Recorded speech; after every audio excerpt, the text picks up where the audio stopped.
Gente, boa noite, graça e paz. Vocês estão bem? Que bom. Maravilha. Vamos ficar em pé mais um pouquinho. Tiago, capítulo 3.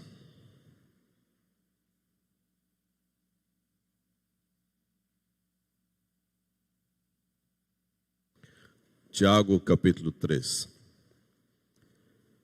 Nós vamos ler aí do versículo de 1 a 12.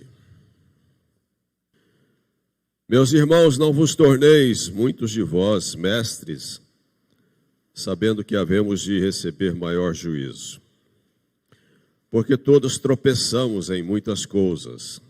Se alguém não tropeça no falar, é perfeito varão, capaz de refrear também todo o corpo. Ora, se pomos freios na boca dos cavalos para nos obedecerem, também lhes dirigimos o corpo inteiro. Observai igualmente os navios, que sendo tão grandes e batidos de rijos ventos, por um pequeníssimo leme, são dirigidos para onde queira o impulso do timoneiro. Assim, também a língua, pequeno órgão, se gaba de grandes coisas. Vede como uma fagulha põe em brasas tão grande selva. Ora, a língua é fogo, é mundo de iniquidade. A língua está situada entre os membros de nosso corpo e contamina o corpo inteiro. E não só põe em chamas toda a carreira da existência humana, como também é posta ela mesma em chamas pelo inferno. Pois toda espécie de feras, de aves, de répteis e de seres marinhos se doma e tem sido domada pelo gênero humano.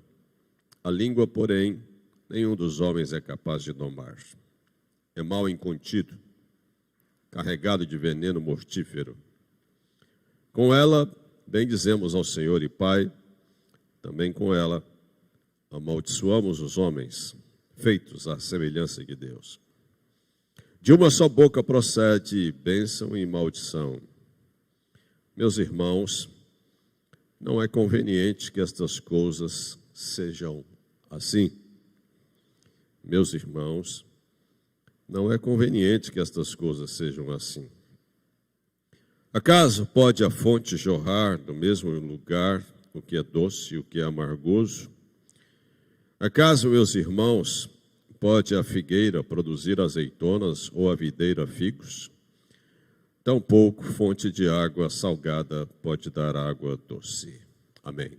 Podem sentar, queridos.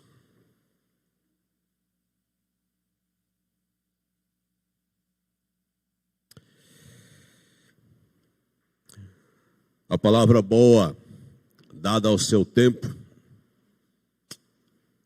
quão bom é. A língua do sábio produz medicina. A vida e a morte estão no poder da língua.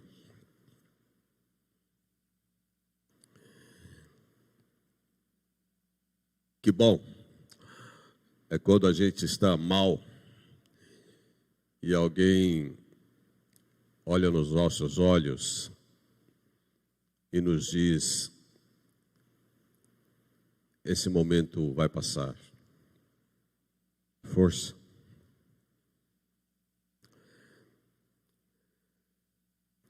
Que bom quando a palavra chega e nos levanta o ânimo, nos anima, nos consola. Que bom quando alguém com coragem e honestidade suficiente chega e diz: cuidado, pense melhor antes de tomar essa decisão.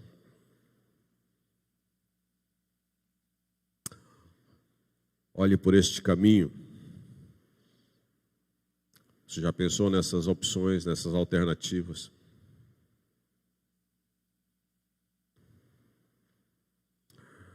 São Paulo. Um Um homem está no 8º andar, ameaçando pular. Pessoas lá embaixo observam-no e param, ficam olhando. E algumas, dentre aqueles que estavam ali, começam a gritar para aquele homem, para tentar impedi-lo. Até, quem sabe, os bombeiros chegassem, alguém da família se aproximasse. E as pessoas gritavam lá de baixo: não faça isso. Pense em Deus.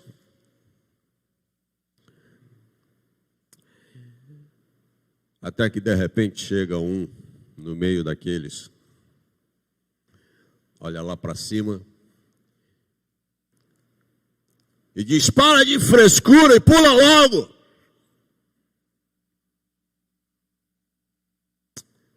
Foi o suficiente para o pior acontecer.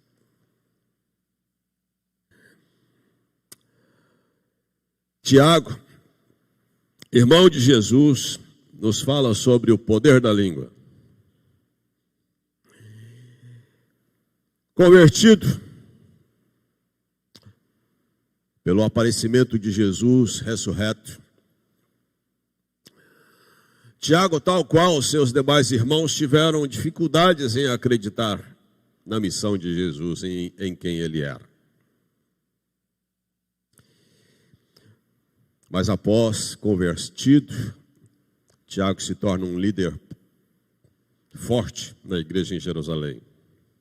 Essa carta foi escrita mais ou menos em 45 depois de Cristo. Foi escrita aos judeus da dispersão, aqueles que saíram de Jerusalém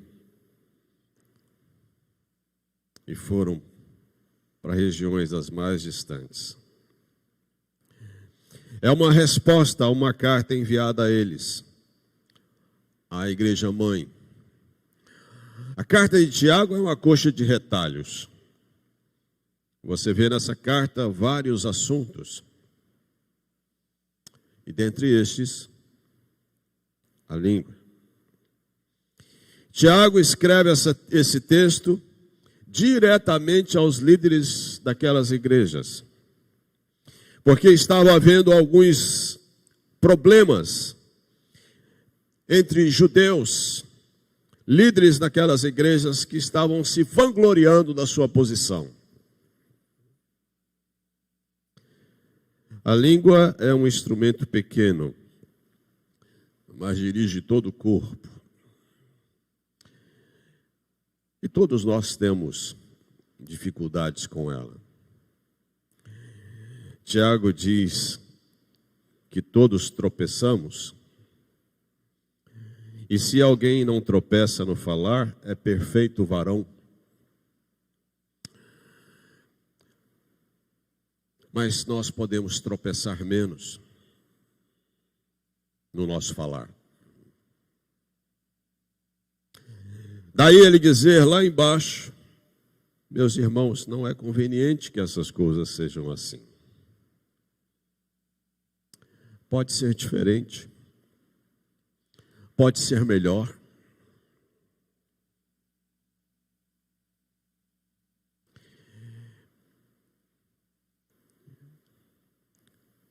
Ele usa duas metáforas, a do freios na boca do cavalo, ao do remo nos navios, do leme. Jó poderia se rebelar contra Deus pelas palavras de sua mulher, mas não o fez. Jesus poderia afastar-se da sua missão se desse ouvidos a Pedro, que tentou dissuadi-lo a não ir para Jerusalém.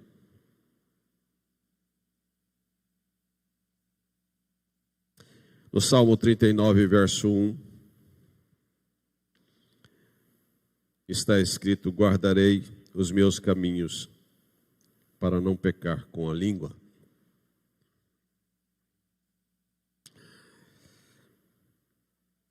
A língua nos faz tropeçar. É verdade. Alguém já disse que um dos momentos em que nós mais mentimos a Deus é quando nós cantamos. Porque às vezes no nosso louvor nós declaramos certas palavras que não batem conosco, com a realidade do nosso coração.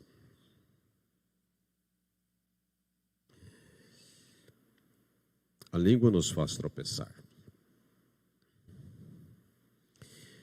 A língua é uma arma de longo alcance. O dano que a língua pode causar é semelhante ao prejuízo de um grande incêndio, diz Tiago. Uma fagulha pode incendiar toda uma selva, diz Tiago. Provérbios 16, 27 diz: o homem depravado cava o mal, e os seus lábios há como fogo ardente. Os rabinos judeus diziam: a vida e a morte estão nas mãos da língua. A mão mata, a língua mata como flecha, mata a distância.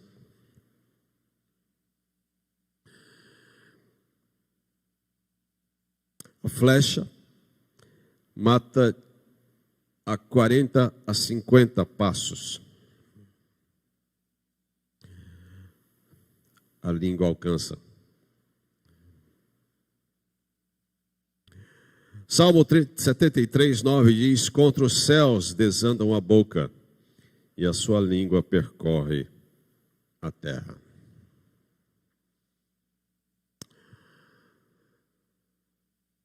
Como é que você tem usado a sua língua?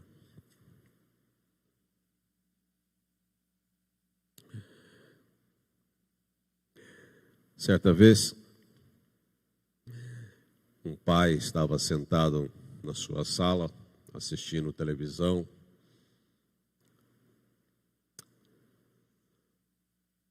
E o seu filho adolescente chegou da escola,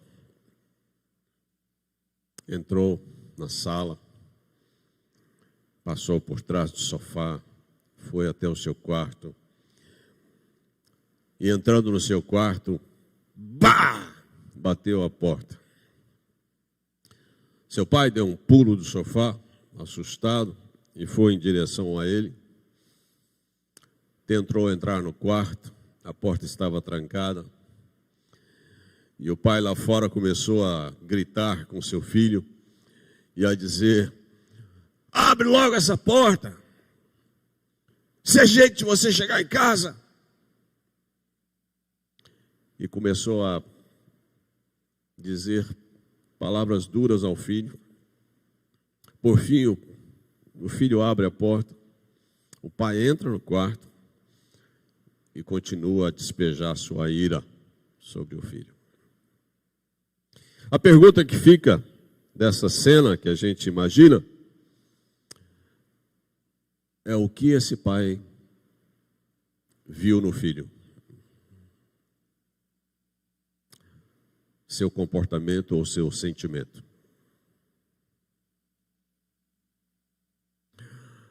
Na maioria das situações da nossa vida, nós olhamos mais para o comportamento das pessoas do que para os sentimentos delas. Nós olhamos mais para o que elas fazem do que para o que elas sentem. Seria muito diferente se esse pai entrasse no quarto, ainda que com certa insistência, e ao entrar no quarto, sentasse na cama, olhasse para o filho e perguntasse a ele o que aconteceu. Por que você chegou em casa assim? Se ele assim o fizesse, ele estaria olhando mais para o comportamento ou para os sentimentos do filho? Como é que você tem olhado para as pessoas? Como é que você tem lidado com as situações ao seu redor? Mais do que isso, quais são as palavras que você tem dito?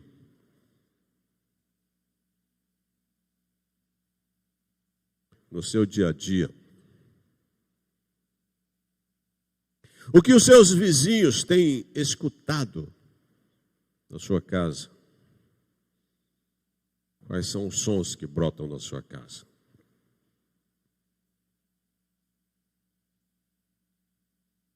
Vez por outra, alguns dizem: ah, pastor, eu não tenho sangue de barata.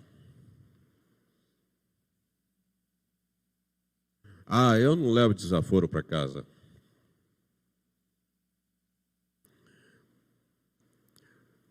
Ah, tenho sangue de espanhol. Ah, eu tenho sangue de não sei quem.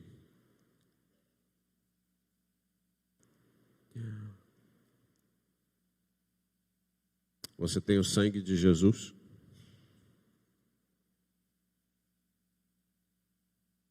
É esse sangue que deveria fazer diferença. É esse sangue.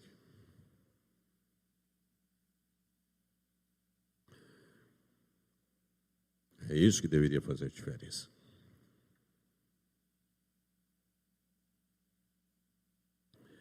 Alguns anos atrás, eu estava cuidando de um casal em fase triste no relacionamento deles. E eles estavam já à beira da separação, porque ele era muito violento, ainda com problemas na área de alcoolismo também. Mas eles estavam frequentando a igreja, os dois. E nós sentamos. 1, 2, 3 vezes. Lá pelas tantas, eu resolvi fazer um exercício com eles. Um genograma. Peguei 2 cartolinas brancas, botei na frente deles e disse: vamos fazer o seguinte, vou dar uma tarefa para vocês. Semana que vem, quando a gente sentar novamente, eu gostaria que vocês trouxessem essas 2 cartolinas com algumas anotações. E comecei a explicar para eles o que eu queria. Eu disse: olha, vocês vão colocar aqui 3 gerações para mim. Seus avós, seus pais e vocês. Homem, você bota um quadradinho, mulher, você põe um círculo. Seu avô, sua avó, une, porque são casados, eram casados. Tiveram 6 filhos, me bote aqui atrás os 6 filhos dos seus avós. Parte de mãe, parte de pai. Seu pai, seus tios tiveram filhos, bote aqui embaixo. Faz essa árvore genealógica para mim dessas 3 gerações. Na outra semana, eles vieram e o marido disse para mim: pastor, juntar a minha família toda assim é um perigo, não sei como não pegou fogo essa cartolina. Eu falei: mas você fez? Eu falei: fiz. Aí sentamos, botei a cartolina sobre a mesa e eu comecei a perguntar para eles: como era o relacionamento do seu pai, de sua mãe, não, dos seus avós? Ah, era assim. E eu fui fazendo anotações naquela cartolina sobre algumas situações. Lá pelas tantas, depois de ver parte pai, parte mãe, dele e dela, eu me virei para ele e disse: me diz uma coisa, dessa turma toda, quem foi que mais teve influência na tua vida aqui? A falar: ah, pastor, meu pai e meu tio. Ok. Agora me diga outra coisa, olhando para a sua família, daqui de cima. Das 2, qual a melhor? Ah, parte da minha mãe. Parte da minha mãe. A maioria aí é crente, é gente ligada à religião, é um pessoal mais de boa. Ok. Me diga outra coisa, olhando para a sua família daqui de cima, O que é que você enxerga?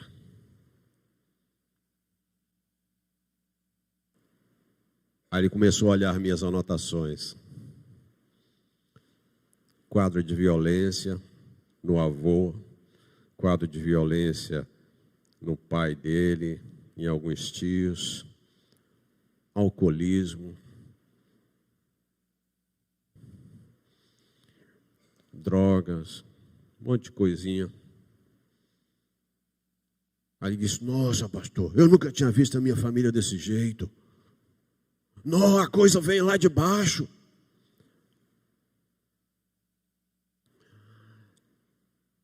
Aí ele começou a falar para mim o que ele estava vendo. E eu disse: me diz uma coisa. Seu avô tinha isso, seu pai tinha isso. Você tem repetido esses padrões.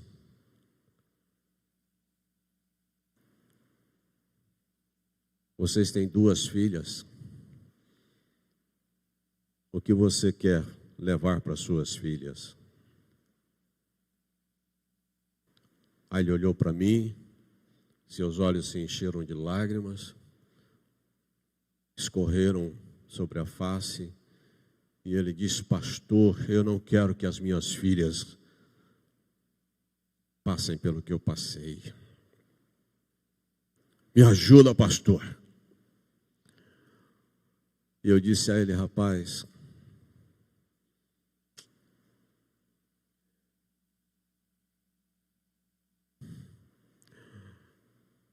só tem um jeito de você quebrar esse padrão de repetição na história da sua vida.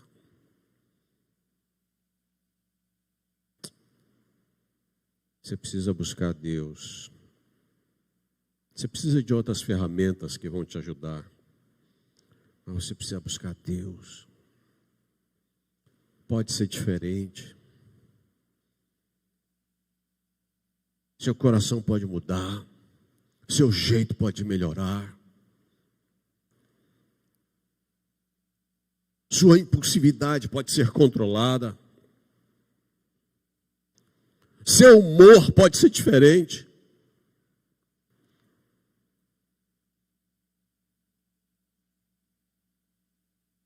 Ainda ontem eu estava com um casal.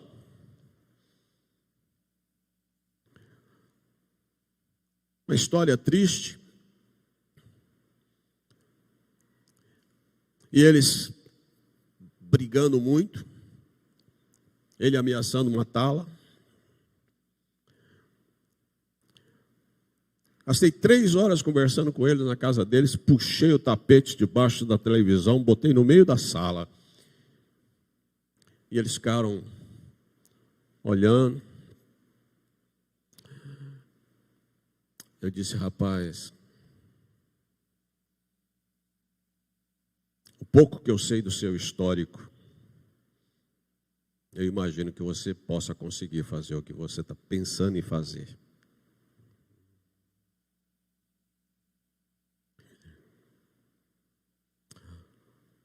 Só tem um jeito de mudar isso.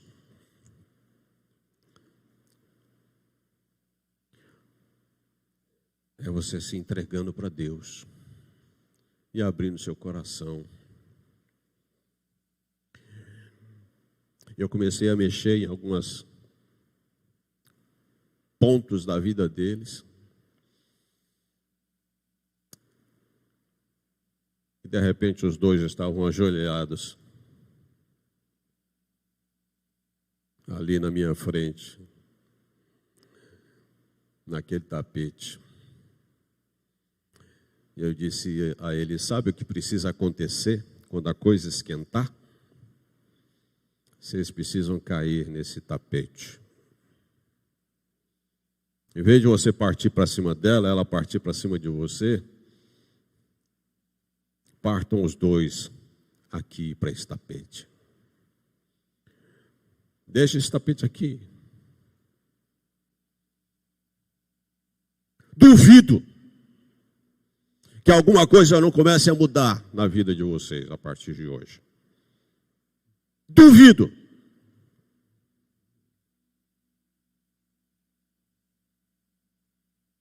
Duvido que ele puxe uma arma para você, você estando ajoelhado aqui. Duvido.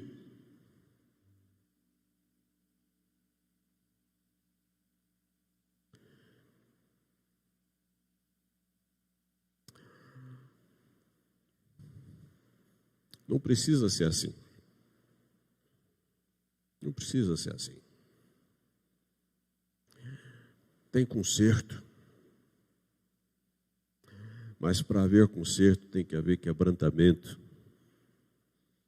de coração. A língua nos faz tropeçar. A língua é uma arma. A língua também nos torna hipócritas frente a Deus, diz Tiago. Tiago diz que com ela bendizemos ao Senhor e Pai, também com ela amaldiçoamos os homens feitos à semelhança de Deus. Ouvi um testemunho dias atrás de uma mulher já idosa, crente. E ela disse: pastor, a minha conversão se deu por causa desse versículo. Eu era uma mulher que frequentou a igreja a vida toda.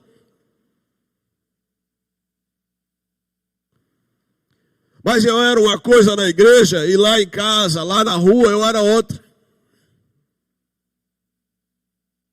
Qualquer coisinha eu saía de mim, eu falava palavrão, eu xingava, eu falava isso e aquilo. Mas de repente, um dia eu estou lá na igreja e o pregador cita esse versículo. De uma só boca procede bênção e maldição. E esse versículo bateu forte no meu coração.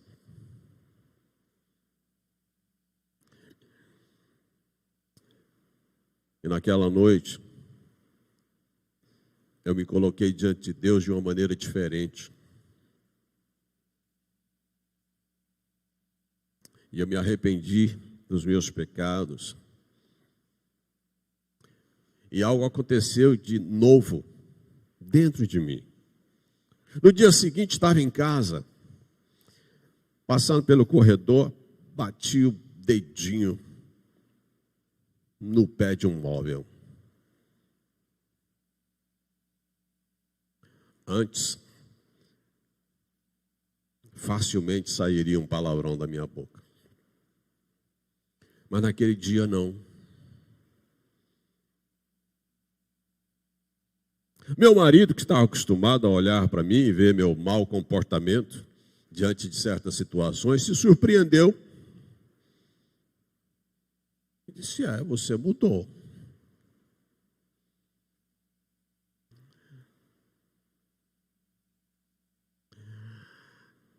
É possível mudar.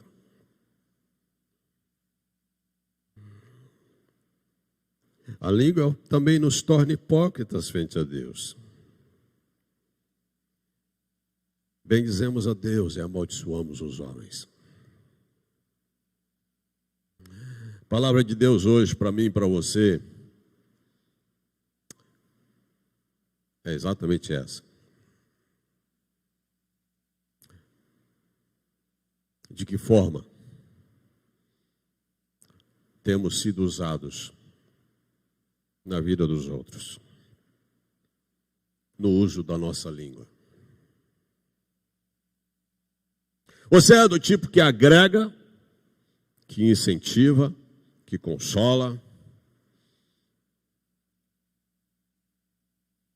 Ou você é do tipo que oprime, que machuca, que desanima? Você é do tipo do deixa disso? Você é do tipo de paz? Ou você é do tipo de guerra?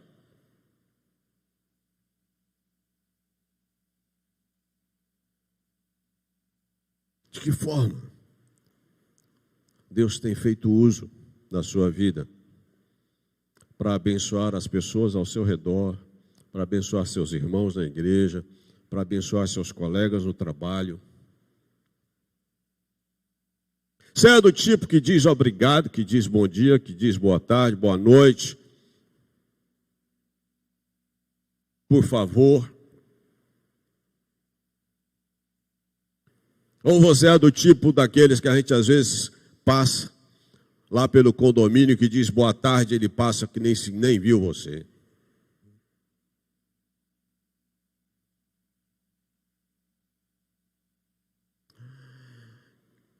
Deixe-se ser usado por Deus. Queira ser usado por Deus. No uso da sua palavra, no uso da sua boca. Eu encerro dizendo 2 versículos. 1 de Pedro 3 nos diz, finalmente, sede todos de igual ânimo, compadecidos, fraternalmente amigos, misericordiosos, humildes, pois quem quer amar a vida e ver dias felizes, refreie a sua língua do mal e evite que seus lábios falem dolosamente. Que Deus nos ajude para que não experimentemos aquilo que Jesus disse certa vez. De toda palavra frívola que sair da tua língua, darás conta no dia do juízo. Porque pelas tuas palavras serás justificado e pelas tuas palavras serás condenado. Amém, queridos? Vamos orar por isso? Feche seus olhos.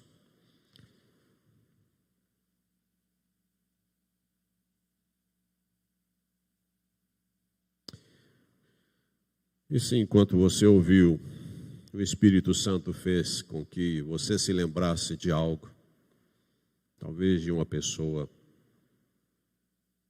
a quem você precisa procurar e se acertar, quem sabe reconhecer erros e pedir perdão,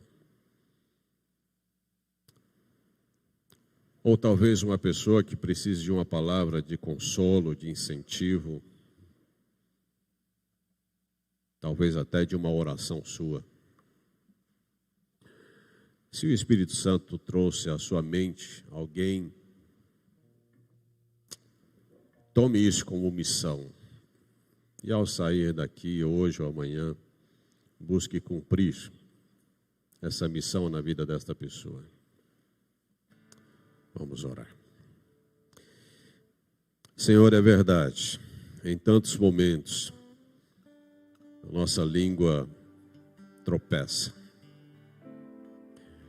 E pecamos por falar, e às vezes pecamos por não falar quando deveríamos. Senhor, a nossa oração nessa noite, Pai, é por perdão, mas também por correção. Eu oro para que o Senhor nos eduque. Eu oro para que o Espírito Santo que em nós habita nos transforme, nos dê domínio próprio, mas também nos dê sabedoria. Ajuda-nos a sermos sábios,